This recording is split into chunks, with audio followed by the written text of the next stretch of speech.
Tech ഇൻസേർട്ടിൻ്റെ പുതിയൊരു എപ്പിസോഡിലൊക്കെ എല്ലാവർക്കും സ്വാഗതം. നമ്മളിന്ന് ഉണ്ടാക്കാൻ പോകുന്നത് ഒരു വളരെ ചീപ്പായിട്ടുള്ളൊരു മോട്ടോർ കൺട്രോളറാണ്. മോട്ടോറിൻ്റെ സ്പീഡ് കൺട്രോൾ ചെയ്യുന്ന സാധനം വളരെ ചീപ്പായിട്ടുള്ളതാണ്. വളരെ സിമ്പിളായിട്ടുള്ളൊരു സർക്യൂട്ട് ഡയഗ്രാമാണ് ഇത്.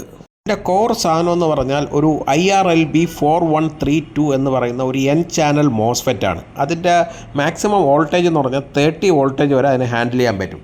അതിൻ്റെ ഈ N ചാനൽ മോസ്ഫെറ്റിൻ്റെ ഫീച്ചേഴ്സാണ് ഈ കാണുന്നത്. അതിനകത്ത് നിങ്ങൾക്ക് കാണാൻ പറ്റും ഒരു ആംബിയർ നല്ല രീതിയിൽ തന്നെ ഇതിനെ ഹാൻഡിൽ ചെയ്യാൻ പറ്റും. പക്ഷേ മാക്സിമം വോൾട്ടേജ് 30 വരെ പറ്റുള്ളൂ. ഇനി നിങ്ങൾക്ക് ഏറ്റവും ഇതിനേക്കാൾ കൂടിയ വോൾട്ടേജിലുള്ള മോട്ടോർ ഹാൻഡിൽ ചെയ്യണമെങ്കിൽ ഇതിനേക്കാൾ വോൾട്ടേജ് കൂടുതൽ ഹാൻഡിൽ ചെയ്യാൻ പറ്റുന്ന ഒരു മോസ്ഫെറ്റ് യൂസ് ചെയ്താൽ മതിയാവും. ഈ സർക്യൂട്ട് എന്താ ചെയ്യുന്നതെന്ന് പറഞ്ഞാൽ ഔട്ട്പുട്ടിൻ്റെ വോൾട്ടേജിനെ വേരി ചെയ്യുന്നത്. അതായത് മോട്ടോറിലേക്ക് കൊടുക്കുന്ന ഇൻപുട്ട് വോൾട്ടേജിനെ വേരി ചെയ്തിട്ടാണ് ഇത് മോട്ടോറിൻ്റെ സ്പീഡ് കൺട്രോൾ ചെയ്യണം. അപ്പം നിങ്ങൾ വിചാരിക്കും നമുക്ക് ഈ സർക്യൂട്ടിനെ തന്നെ ഒരു വേരിയബിൾ വോൾട്ടേജ് ആയിട്ട് യൂസ് ചെയ്തുകൂടെ, നമ്മുടെ ബാക്കി സർക്യൂട്ടുകൾ യൂസ് ചെയ്യണം. ഒരിക്കലും അത് യൂസ് ചെയ്യരുത്. കാരണം എന്ന് വെച്ചാൽ ഇതെന്ന് പറഞ്ഞാൽ ഒരു റെഗുലേറ്റഡ് പവർ സപ്ലൈ ഒന്നുമല്ല. വളരെ നമ്മളിപ്പോൾ 5 വോൾട്ട് ആണ് ഫിക്സ് ചെയ്ത് വെച്ചത്. 5 വോൾട്ടിൽ തന്നെ നിൽക്കണമെന്നില്ല, അതങ്ങനെ വേരി ചെയ്തുകൊണ്ടേ ഇരിക്കും. അതുകൊണ്ട് നമുക്കത് ഇതിനെ ഒരു ഒരു വേരിയബിൾ റെഗുലേറ്റഡ് പവർ സപ്ലൈ ആയിട്ട് യൂസ് ചെയ്യാൻ പറ്റില്ല. പിന്നെ മറ്റൊരു പ്രോബ്ലം എന്ന് പറഞ്ഞാൽ ഇതെന്ന് പറഞ്ഞാൽ ഇതിൻ്റെ ഒരു നല്ലൊരു പവർ സപ്ലൈ എന്ന് പറഞ്ഞാൽ ഞാൻ ഔട്ട്പുട്ട് വോൾട്ടേജ് 12 ആക്കി വെച്ചെന്ന് വെച്ചോ. അപ്പോൾ പക്ഷേ ഞാൻ ലോഡ് കൊടുക്കുമ്പോഴും ആ വോൾട്ടേജ് 12 ആയിട്ട് തന്നെ ഇരിക്കണം. ഫോർ എക്സാമ്പിൾ നമ്മുടെ പവർ സപ്ലൈ എന്ന് വെച്ചാൽ അല്ലെങ്കിൽ നമ്മുടെ ലോഡ് എന്ന് പറഞ്ഞാൽ ഒരു 2 ആംബിയർ എടുക്കുന്ന ഒരു ലോഡ്. അപ്പോൾ ഞാൻ 12 വോൾട്ടേജ് കൃത്യമായിട്ട് ഓപ്പൺ വോൾട്ടേജ് 12 ആക്കി വെച്ചു. എന്നിട്ട് ഞാൻ 2 ആംബിയർ എടുക്കുന്ന ലോഡ് പിടിച്ച് കൊടുത്താൽ അത് അപ്പോഴും ആ വോൾട്ടേജ് 12 തന്നെ ആയിരിക്കണം. എങ്കിൽ മാത്രമേ അതൊരു നല്ലൊരു പവർ സപ്ലൈ എന്ന് പറയാൻ പറ്റുള്ളൂ. അല്ലാതെ ഞാൻ ലോഡ് കൊടുക്കുന്ന സമയത്ത് ഇതിൻ്റെ പവർ കുറഞ്ഞിട്ട് വോൾട്ടേജ് കുറഞ്ഞ് ഒരു 10 വോൾട്ടേജ് വല്ല ആവുമെങ്കിൽ അതിൻ്റെ മീനിങ് വെച്ചാൽ അതൊരു നല്ല പവർ സപ്ലൈ അല്ല. കാരണം അവിടെ ഡ്രോപ്പ് ഭയങ്കരമായിട്ട് വരുന്നുണ്ട്. കാരണം ലോഡിലെ ഡ്രോപ്പ് സസ്റ്റെയിൻ ചെയ്യാൻ വേണ്ടി വേരിയബിൾ പവർ സപ്ലൈക്ക് കൂടുതൽ വോൾട്ടേജ് പമ്പ് ചെയ്ത് കൊടുക്കാനുള്ള കപ്പാസിറ്റി അവിടെ ഇല്ല. അപ്പം അതൊരു നല്ല പവർ സപ്ലൈ അല്ല. ഇവിടെ അത് തന്നെയാണ് സംഭവിക്കുന്നത്. കാരണം വെച്ചാൽ ഒരു വോൾട്ടേജിനെ വേരി ചെയ്യുന്നു, പക്ഷേ ലോഡ് കൊടുക്കുന്നതനുസരിച്ച് വോൾട്ടേജ് ഡ്രോപ്പ് വരും. പക്ഷേ നമുക്ക് മോട്ടോറിന് ഇത് മതി, ഒരു മോട്ടോർ സ്പീഡ് കൺട്രോളറിന് ഇത് മതി. അല്ലാതെ നമുക്ക് പ്രിസിഷൻ വോൾട്ടേജ് ഒന്നും അവിടെ വേണമെന്നില്ല. 24 വോൾട്ട് വരെയുള്ള ഒരു മോട്ടോറിനെ കൺട്രോൾ ചെയ്യാൻ ഈ ഒരു മോസ്ഫെറ്റ് മതിയാവും. നല്ലൊരു ഹീറ്റ് സിങ്ക് കൊടുക്കണമെന്നേ ഉള്ളൂ. അപ്പോൾ ഇതിനേക്കാൾ കൂടുതൽ വോൾട്ടേജിൽ വർക്ക് ചെയ്യേണ്ട ഒരു മോട്ടോറാണെങ്കിൽ അതിൻ്റേതായ റേറ്റിങ്ങിലുള്ള ഒരു മോസ്ഫെറ്റ് യൂസ് ചെയ്താൽ മതിയാവും. ഞാനിത് ടെസ്റ്റ് ചെയ്യുന്ന സമയത്ത് ലോഡ് കൊടുത്തും ലോഡ് ഇല്ലാതെയും എല്ലാം കാണിച്ചു തരാം എത്രമാത്രം ഡിഫറൻസാണ് വരുന്നതെന്ന്. ഞാൻ കൊടുക്കുന്നത് ഒരു മോട്ടോറിലായിരിക്കും. ആ മോട്ടോർ എന്ന് പറഞ്ഞാൽ ഇത് അറൗണ്ട് 500 മില്ലി ആംബിയറെ എടുക്കുള്ളൂ. മാക്സിമം ഒരു 750 മില്ലി ആംബിയർ ലോ ടോർക്കിലുള്ള ഒരു മോട്ടറാണ്. ഞാൻ ഇൻപുട്ട് വോൾട്ടേജ് അറൗണ്ട് 12 വോൾട്ടാണ് കൊടുക്കുന്നത്.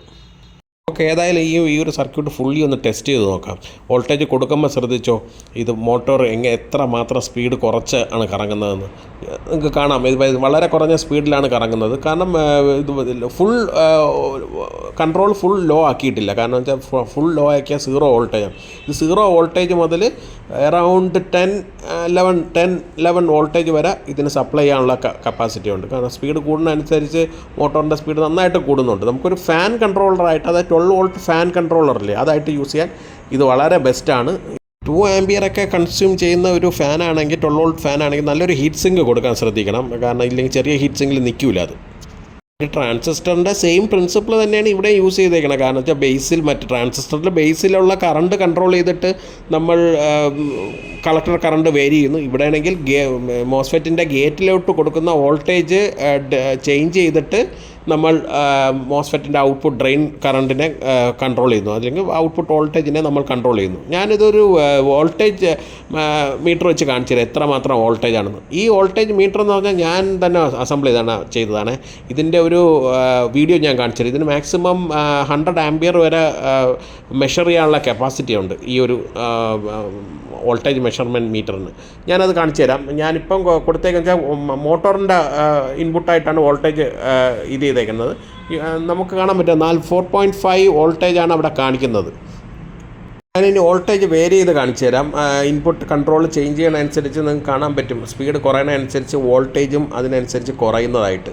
നിങ്ങൾക്ക് ഈ സർക്യൂട്ട് ഇഷ്ടമായെങ്കിൽ ലൈക്ക് ചെയ്യാൻ മറക്കരുതല്ലേ. പിന്നെ നിങ്ങളുടെ ഇലക്ട്രോണിക്സിനെ പറ്റി താല്പര്യമുള്ള ഫ്രണ്ട്സിനും ഷെയർ ചെയ്ത് കൊടുക്കാനും മറക്കരുത്. പിന്നെ എന്ത് ഡൗട്ട് ഉണ്ടെങ്കിലും കമൻറ്റ് ചെയ്ത് ചോദിക്കാൻ മറക്കണ്ട. എൻ്റെ അറിവിൻ്റെ പരമാവധി വെച്ച് ഞാൻ ഉത്തരം നൽകാം. 11.9 ആണ് ഞാൻ കൊടുക്കുന്ന input voltage. Output voltage maximum നമുക്കൊരു 10 വോൾട്ടേജ് വരെ കിട്ടും. നമുക്ക് ഇതിൻ്റെ ഔട്ട്പുട്ട് വോൾട്ടേജ് എത്ര മുതൽ എത്ര വരെ വേരി ചെയ്യുമെന്ന് നോക്കാം. നമുക്ക് മിനിമം കണ്ട 0 വോൾട്ടേജ് മുതൽ നമുക്ക് മിനിമം 0 വോൾട്ടേജാണ്. 0 വോൾട്ടേജ് മുതൽ നമുക്ക് മാക്സിമം 9.9 വോൾട്ടേജ് വരും. വിത്തൗട്ട് ലോഡാണ്, ഞാനിപ്പോൾ മോട്ടറിൽ കണക്ട് ചെയ്തിട്ടില്ല. വിത്തൗട്ട് ലോഡിൽ 9 വോൾട്ടേജ് വരും. മോട്ടോർ കൊടുക്കുമ്പോൾ കണ്ട 0.4 വോൾട്ടേജിൻ്റെ ഒരു ഡ്രോപ്പ് അവിടെ വരുന്നുണ്ട്. 0.4 വോൾട്ടേജ്, അതായത് അറൗണ്ട് 500 മില്ലി ആംപിയർ വർക്ക് ചെയ്യുന്ന ഒരു ലോഡിന് 0.4 വോൾട്ടേജിൻ്റെ ഒരു ഡ്രോപ്പ് എന്ന് വെച്ചാൽ ഭയങ്കര വലുതാണ് അവിടെ. ഈ സർക്യൂട്ട് കൊണ്ടുള്ള അഡ്വാൻറ്റേജസും ഡിസഡ്വാൻറ്റേജസും എന്താണെന്ന് നിങ്ങൾക്ക് മനസ്സിലായെന്നാണ് ഞാനിപ്പം വിചാരിക്കുന്നത്. ഇത് അസംബിൾ ചെയ്യാൻ PCB ഒന്നും വേണ്ട, ഡയറക്റ്റായിട്ട് ലീഡ്സിൽ അസംബിൾ ചെയ്താൽ മതി. ഇതുപോലുള്ള ഇൻട്രസ്റ്റിംഗ് വീഡിയോയ്ക്ക് വേണ്ടി ചാനൽ സബ്സ്ക്രൈബ് ചെയ്യാൻ മറക്കരുത്. അതിൻ്റെ അപ്പുറത്തുള്ള ചെറിയ ബെല്ലൈക്കൺ ക്ലിക്ക് ചെയ്താൽ ഞാൻ അപ്ലോഡ് ചെയ്യുന്ന വീഡിയോസിൻ്റെ നോട്ടിഫിക്കേഷൻ നിങ്ങൾക്ക് കിട്ടും. This is Gaganoid signing off. അടുത്ത വീഡിയോ അപ്ലോഡ് ചെയ്യുന്നത് വരെ ചെറിയൊരു ഇടവേള.